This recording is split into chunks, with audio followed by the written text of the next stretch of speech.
Assalamualaikum warahmatullahi wabarakatuh.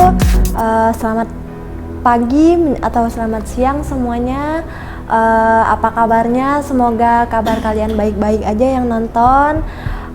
Perkenalkan, nama saya Murni Atika. Saya mengampu mata pelajaran komunikasi industri pariwisata.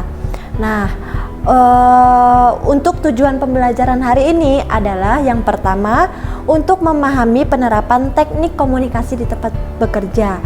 Bagaimana kita berkomunikasi dengan pelanggan atau dengan rekan kerja kita, lalu menjelaskan komunikasi di tempat kerja itu seperti apa, dan kita juga memahami dan menganalisis pemberian bantuan kepada pelanggan di dalam dan di luar perusahaan, serta menjelaskan pemberian pada pelanggan di dalam dan di luar perusahaan. Baik, kita akan menjelaskan tentang komunikasi, teknik komunikasi di tempat kerja. Nah, apa itu teknik komunikasi di tempat kerja? Jadi, teknik komunikasi digunakan supaya komunikasi antar manusia itu terjalin secara efektif. Pengertian teknik adalah suatu cara yang digunakan untuk melakukan atau bagaimana cara kita melakukannya. Lalu untuk pengertian komunikasinya adalah menyampaikan informasi dari komunikator ke komunikan. Nah, komunikator ini adalah orang yang menyampaikan informasi, sedangkan komunikan adalah penerima dari informasi yang akan kita sampaikan melalui media tertentu. Jadi, pengertian teknik komunikasi adalah suatu cara yang digunakan oleh seseorang atau komunikator ke komunikan untuk menyampaikan informasi dengan media tertentu. Lalu ada dasar-dasar komunikasi. Nah, apa saja yang perlu kita perhatikan agar saat kita berkomunikasi dengan lawan kita atau siapa orang yang akan menerima informasi kita, ada beberapa hal yang harus diperhatikan. Yang pertama, dengan siapa kita berkomunikasi. Nah, ini kita harus tahu siapa saja lawan komunikasi kita. Contohnya dengan customer, atasan, orang yang lebih tua, atau lawan jenis.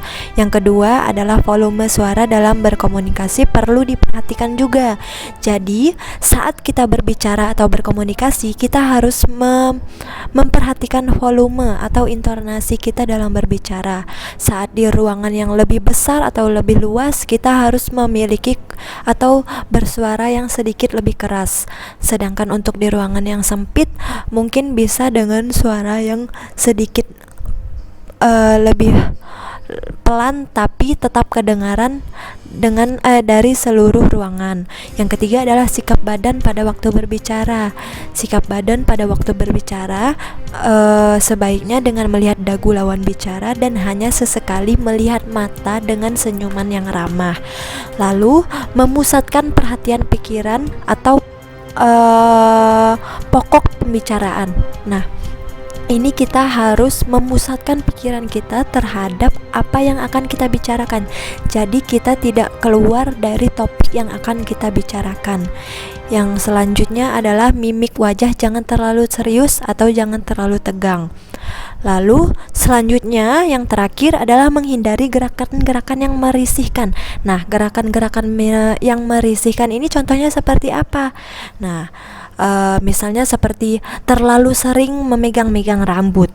Karena yang wanita biasanya yang tidak menggunakan hijab atau yang rambutnya pendek dan tidak dikuncir atau di hairnet, itu biasanya rambutnya suka turun, jadi suka membenar-benarkan rambut atau memegang-memegang rambut. Lalu menggoyang-goyangkan kaki, melipat kedua tangan ke depan, lalu bersikap yang kurang sopan. Selanjutnya, sikap-sikap dalam berkomunikasi yang perlu diperhatikan. Nah, yang pertama adalah rasa percaya diri. Nah, bagaimana cara mengembangkan rasa percaya diri? Yaitu harus menerima diri sebagaimananya untuk lebih mengembangkan kekuatan dan mencoba mengurangi kelemahan-kelemahan yang ada pada diri kita. Lalu berbicara secara efektif. Jadi kita harus memahami prinsip-prinsip dalam teknik berbicara. Jadi sebelum memulai pembicaraan, hendaklah kita harus memiliki persiapan, yaitu dengan cara mengemas pesan atau menyiapkan apa saja informasi-informasi yang akan kita sampaikan. Selanjutnya, cara berpikir yang positif. Nah, apapun informasi yang akan kita sampaikan atau informasi yang akan kita serap atau yang akan kita dapatkan, itu kita harus menaruh perhatian positif, berpikir positif, sehingga konflik apapun yang terjadi itu dapat dicairkan dan dapat diselesaikan dengan baik. Bisa, walaupun tidak bisa dengan secara individual, mungkin dengan bantuan rekan lainnya bila diperlukan. Selanjutnya, mengembangkan potensi diri, yaitu mengenal diri sendiri, mengetahui potensi diri kita. Ini diperlukan faktor-faktor yang bisa kita lihat dari mengembangkan potensi itu. Contohnya seperti tidak menjadi manusia yang egois, meningkatkan kemampuan dan inisiatif dalam berbagai hal, lalu memiliki hubungan secara pribadi dengan orang lain, lalu membentuk pribadi yang loyal dan saling membutuhkan. Jadi kita juga harus membantu orang lain, loyal, dan tetap tidak berpangku tangan sendiri. Lalu, peran-peran komunikasi industri pariwisata. Apa saja sih perannya? Yang pertama, menciptakan kepuasan kerja. Karena kita di sini industri pariwisata, jadi kita harus menciptakan kepuasan terhadap pelanggan kita. Yang kedua, menyelesaikan konflik. Kalau ada masalah-masalah yang terdapat saat industri pariwisata, jadi kita bisa menyelesaikan konfliknya. Lalu yang ketiga, meningkatkan produktivitas. Selanjutnya, membentuk hubungan. Yang terakhir adalah pemanfaatan sumber daya. Selanjutnya, komunikasi sebagai suatu proses pengiriman berita atau pesan meliputi 3 tahap. Nah, apa aja tahap-tahapnya?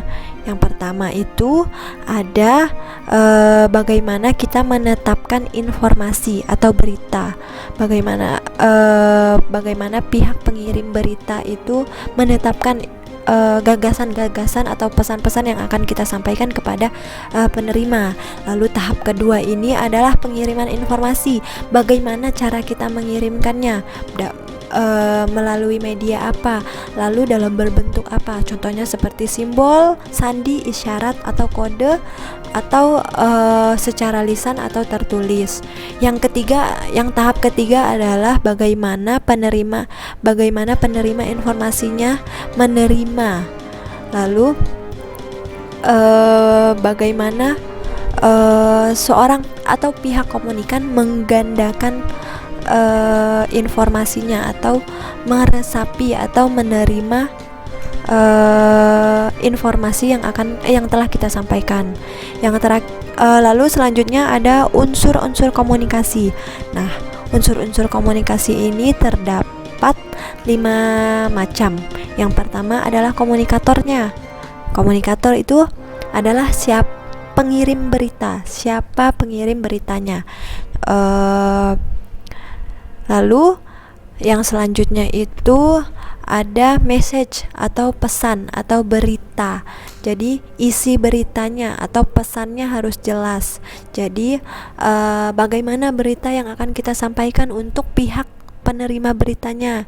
Lalu yang ketiga adalah ada penerima berita. Nah, pihak penerima berita ini harus memberikan tanggapan terhadap berita atau pesan yang akan diterimanya. Lalu ada proses pengiriman berita, yaitu bagaimana caranya kita mengirim berita, menyangkut sarana dan media yang dipakai atau yang digunakan dalam mengirim berita atau pesan. Lalu selanjutnya adalah respon atau reaksi. Bagaimana pihak penerima tersebut merespon atau memberikan umpan balik. Lalu yang selanjutnya adalah faktor penghambat komunikan. Nah, setiap apa saja yang akan kita lakukan pasti ada saja faktor yang menghambat dalam berkomunikasi. Nah, Contoh-contohnya ada kekurangannya pengetahuan, lalu ada kurangnya kecakapan, ada sikap yang kurang tepat, jarak fisik, lalu ada kesalahan bahasa, lalu selanjutnya yang terakhir adalah kurang memahami sistem sosial.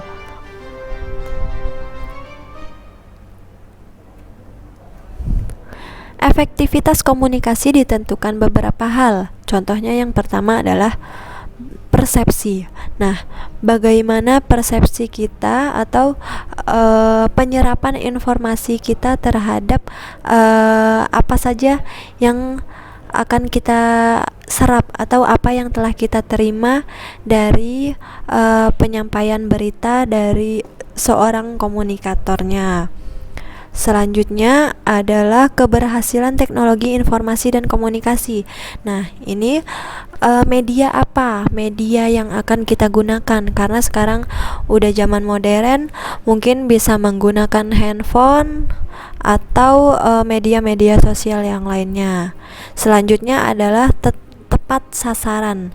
Jadi, informasi yang akan kita sampaikan itu harus tepat sasaran, sesuai dengan porsinya. Nah, yang keempat adalah kredibilitas.